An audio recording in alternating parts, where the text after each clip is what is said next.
Hi everyone and welcome to Ron's Garage. Thanks for coming back.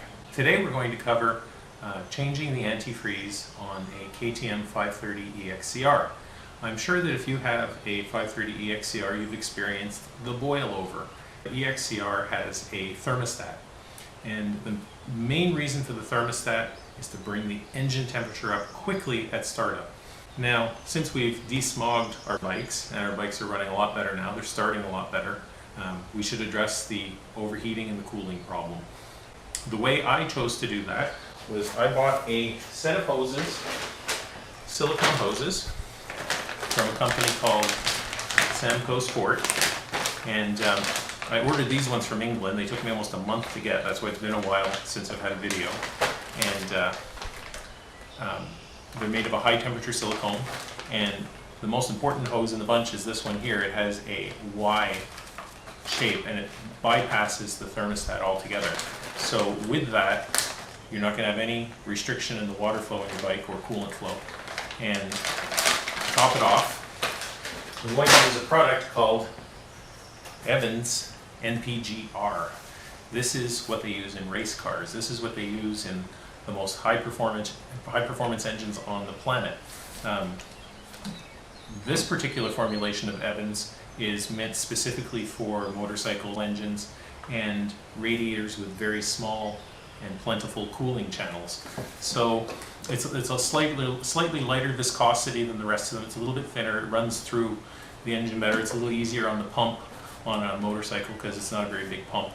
So Evans NPGR is the stuff to use. It boils at 400 degrees. It freezes at -10. Okay, so first thing we're going to do is get rid of all the parts that are in our way, and that would include the seat, the gas tank, radiator shrouds, and that'll give us open access to the engine so that we can work on the cooling system. Now comes the part where we drain the coolant, and you notice there's a few different bolts on your water pump, and we're going to go for the one that's on the very bottom right here.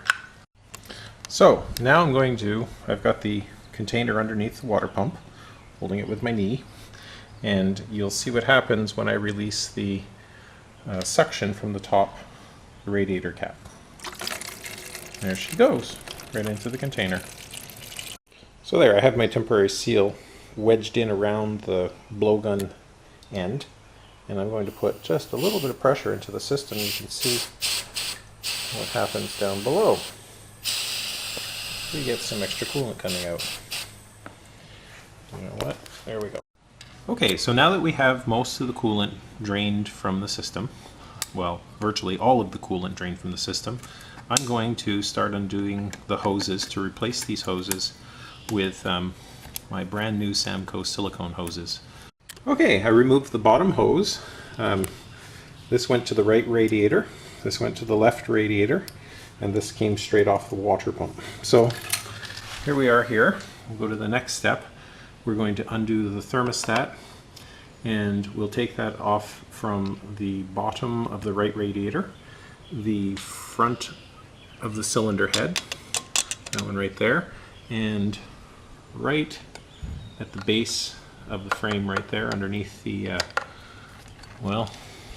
underneath the frame. So I'll take those off next. What's going on? Okay, here's the thermostat housing and the associated hoses off the bike.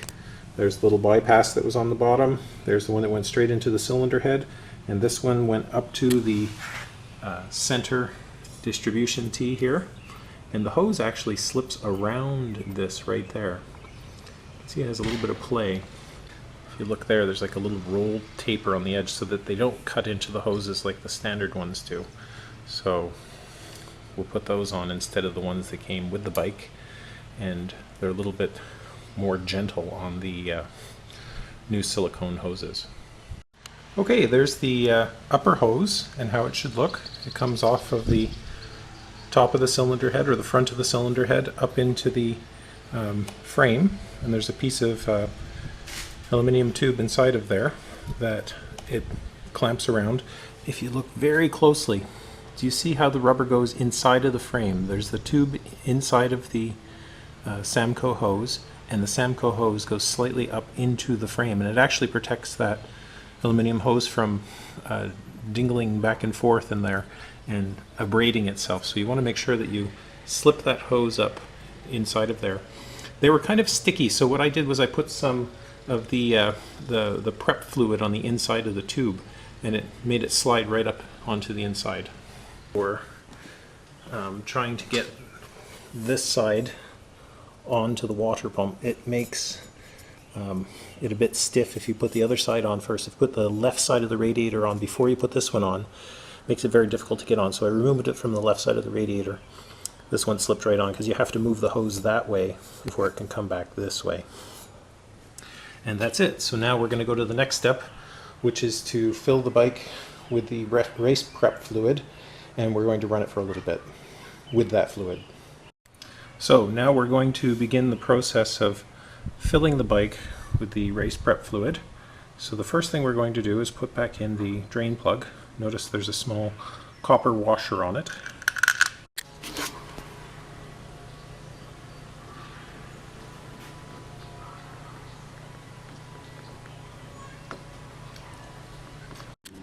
So now I'm going to start it with just the fluid, or I'm sorry, just the gasoline that is in the carburetor. And I'm going to make the race prep fluid circulate so it grabs any of the leftover Prestone and water mixture. So here we are, I've run the bike, and now I'm going to drain the prep fluid. Okay, so I've drained the prep fluid now, and once again I'm going to do the air pressure trick where I put the blowgun in the top of the radiator and push the fluid backwards out of the system as much as possible. This stuff you can have residue in the system with this stuff because it's intended to blend with the NPGR, so we're okay. But we'll try and get out as much as possible so we get the maximum benefit of the NPGR. Seeing as the system only carries 0.97 of a liter or 1 US quart. Okay, so now I have the system drained, and I'm going to take my torque wrench, which measures in foot-pounds, and I've set it to 7.5 foot-pounds. The manual calls for 7.38 pounds, but my torque wrench doesn't measure that accurately. So we will go with the 7.5, should be fine. Okay, so I'd like to go over the whole job. We have our new hoses installed, our upper and our lower. Very nice looking. I like the Samco product. The hoses are definitely a good product, very solid, lots of protection. I'll show you a piece I cut off. Inside is blue silicone, and then there's some cording woven in, or molded in, I should say, into the body of the hose itself, and it looks like it's been wrapped many times, many different layers. So this is what KTM uses on their bikes along with the Evans waterless coolant. So right now the bike is full of Evans and it's just awaiting being put back together. I have my stop, don't put water in the system sticker on there, and we're ready to go. So let me show you the parts that came off of the bike and what we put in. And also I'm going to include part numbers for things because I get quite a lot of emails for part numbers of stuff that I put on. So I'll do that in the next little frame here.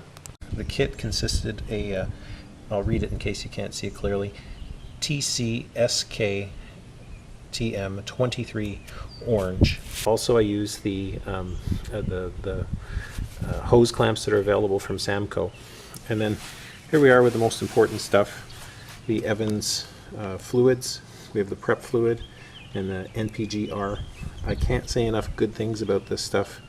This is the best coolant on the market.